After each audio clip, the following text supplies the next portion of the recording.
everybody. This is Hiya. So people asked me to put together a Sorc healing guide. Um, so here I am. Let's talk about our skills, our spec, and our gear, our stats, basically what we're going to want to be going for when it comes to maximizing yourself as a Sorc healer. So let's talk about our spec here. I run 3272, which is pretty standard. The only real difference from what I see that other Sorcs do that I do for raid healing is the 1 extra% in, or 1 extra point in Haunting Presence. Increases your presence by 3%, which is useless, but it also gives 1% to all healing done, which is awesome. So most people get their last point over here and reduces all damage taken by 1% from Sys Defiance, which is okay.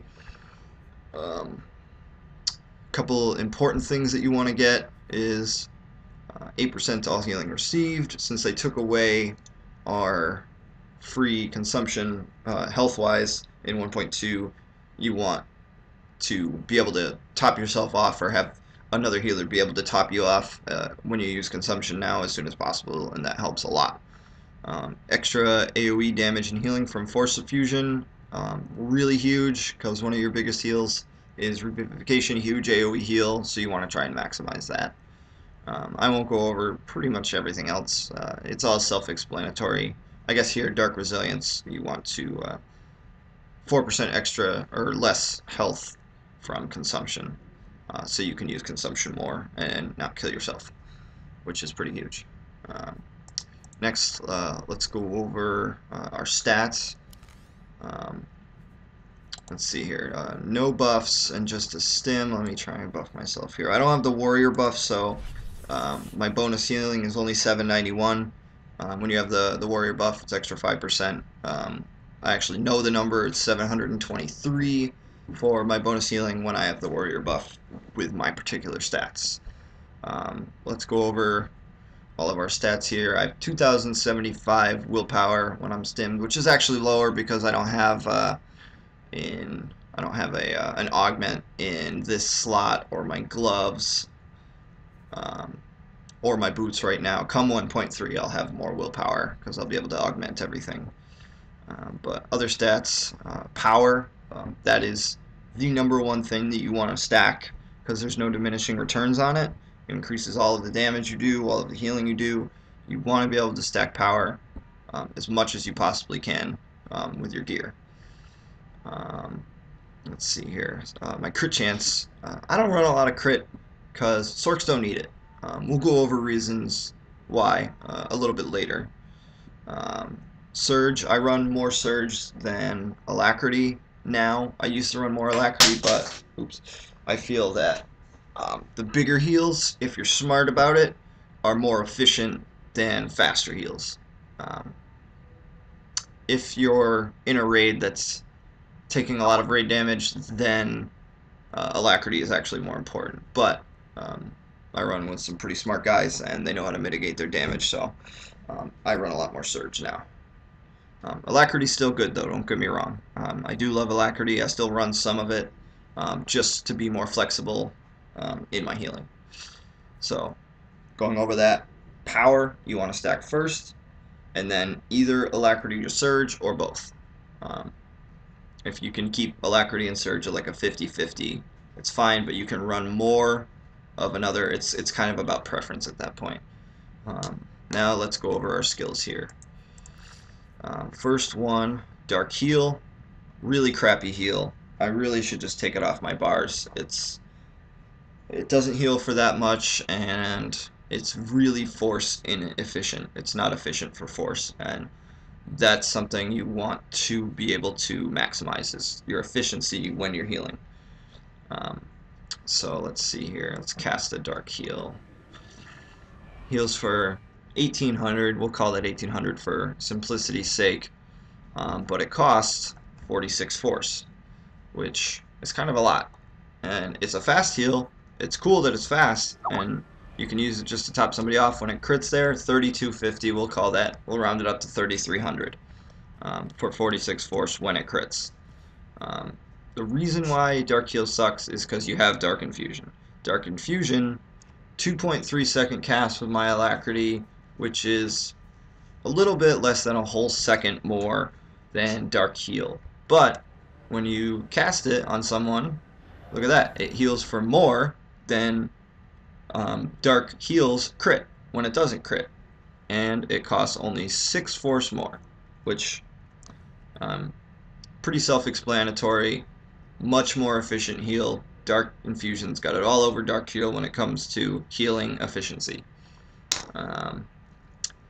And when you use Resurgence to get your force bending buff, it only costs 34 force, so it's less force. Yes, it takes a little bit longer to cast, but it heals for more than Dark Heal's crits. Let's see if we can get a crit on Dark Infusion here just to show you. So we'll call that 6400, obviously not my biggest heal. 6400, less force to cast when you have force bending, and it's just so much more efficient. Next skill, Static Barrier. Instant cast, costs 35 force. Pretty much you can instantly recast it on somebody else with a 2-second cooldown when you have your when you're spec'd into the right things. Absorbs, I know here on the tooltip it only says from a high amount of damage. I've actually looked it up. Your Static Barrier absorbs 1186 plus 327% of your bonus healing. Absorbs that much damage. So really awesome skill. It's a pre-heal, which means you can just put it on somebody here, and I didn't crunch the numbers, but I have before when I had less gear and my Static Barrier was absorbing like 3,500. Now with all the gear I have and all the extra power I've picked up, it absorbs around 4,000 damage, which is amazing. Like I said, instant cast, absorbs more than a crit Dark Heal, which is casted, and it's instant, and it's less force. Really awesome skill. Really, I can't stress enough. When I see other Sorc healers not using their shields enough, it bugs the crap out of me. Moving on, Resurgence. It's one of your spec skills right here. Immediately heals a target for whatever, and then an additional so much healing over the next 15 seconds. So instant cast. Oh, I crit there, 1700. Not bad, which is actually more than a non-crit Dark Heal. Instant. Awesome. For 28 force. And then it also gives you, when you're spec'd into it, a buff called Force Bending for 10 seconds, which increases your next healing ability used, and all the different healing abilities get something different. Dark Heal, 60% crit chance. That's awesome, but like we said, Dark Heal sucks. You don't want to use it. Very inefficient. Dark Infusion gets its force cost reduced by 30%. That's awesome. You want to try and use Dark Infusion. You want to try and use all your heals when you have force bending, but obviously it can be tough to swing that. Just because you want your heals to be as good as they can possibly be. Innervate gets 20%, 25% extra crit chance, which is awesome. That's essentially the combo of force bending and Innervate is the whole backbone of Sorc healing. Revivification gets its force cost reduced by 30%, just like Dark Infusion. You want to use Revivification when you have force bending up to reduce that force cost so that you can be as efficient as possible when you're healing. So let's get this out of the way, go over our next skill. Innervate down here. It's a channeled heal, ticks 4 times. And when you crit with it, which I did there, you get Force Surge. And like I said before, Resurge to get the force bending, Innervate, so increases its crit chance, because when you crit with it, you get a buff called Force Surge, which makes your next consumption not give you a consumption debuff, which reduces your force regeneration. We'll go over force management in a little bit. And the next heal here, let's get some more people in here so it heals everybody. Get over here.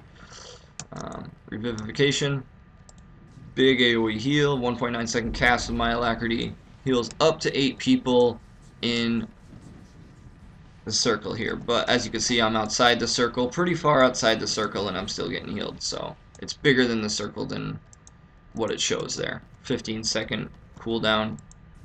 Basically, just it's the best AoE healing in the game.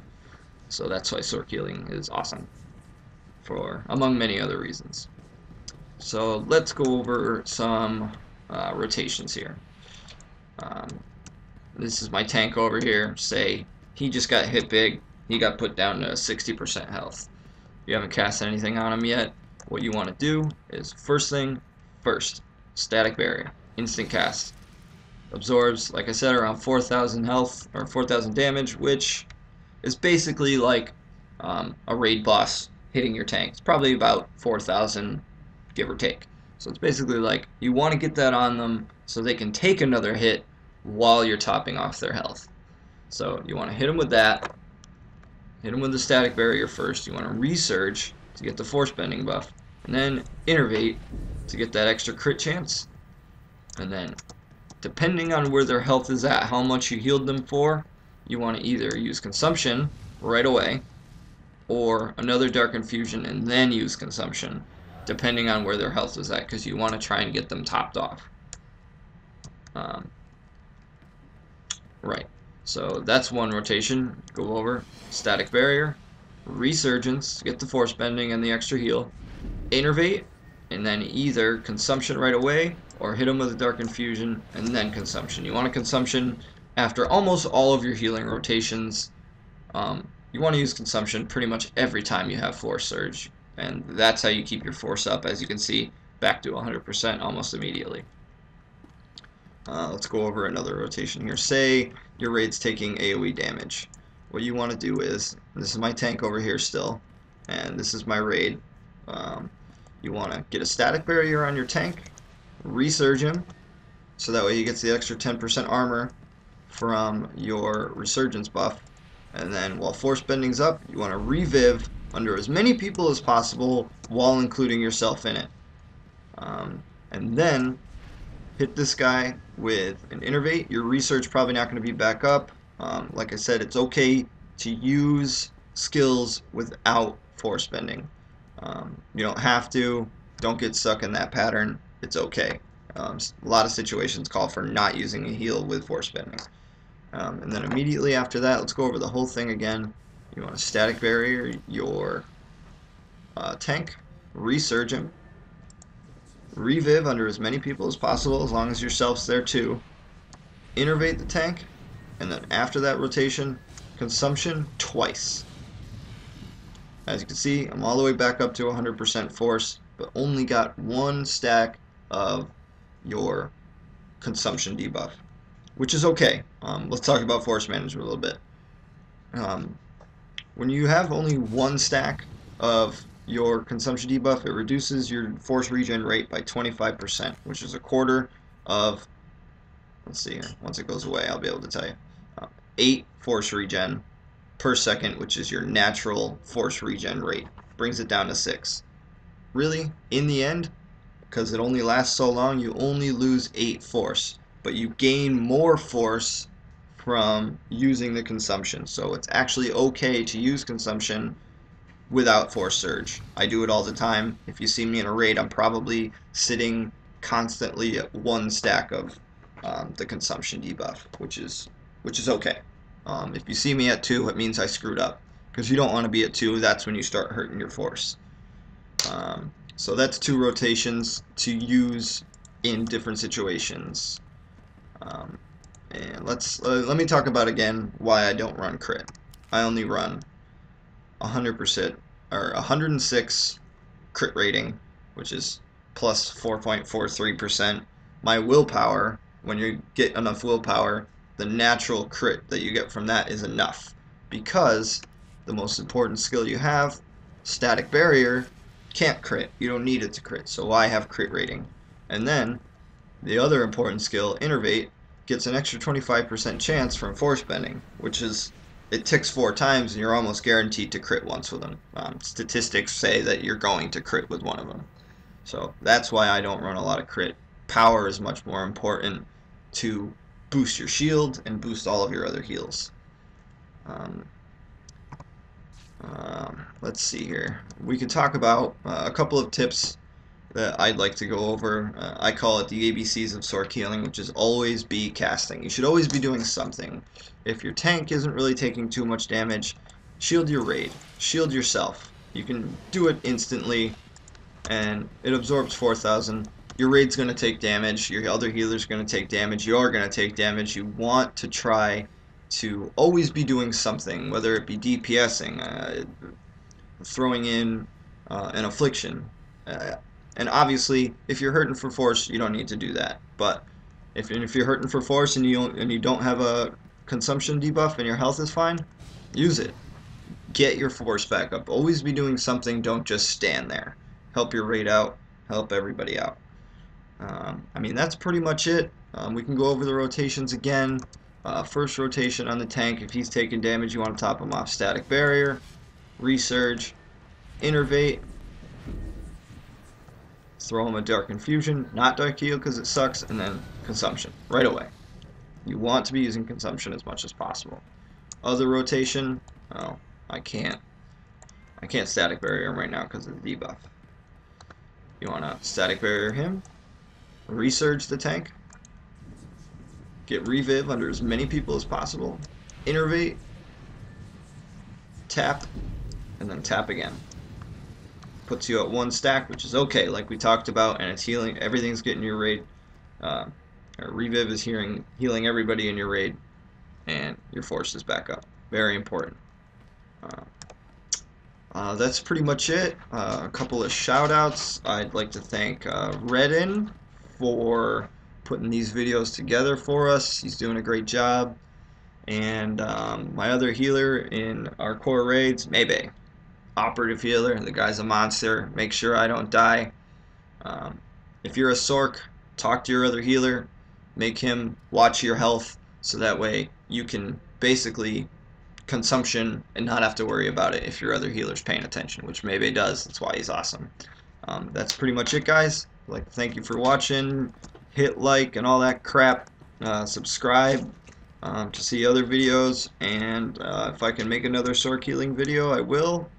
Feel free to ask me questions. Like I said, my name is Hiya. You can add me in game. I'm on the Fatman server and Imperial side. Thanks again.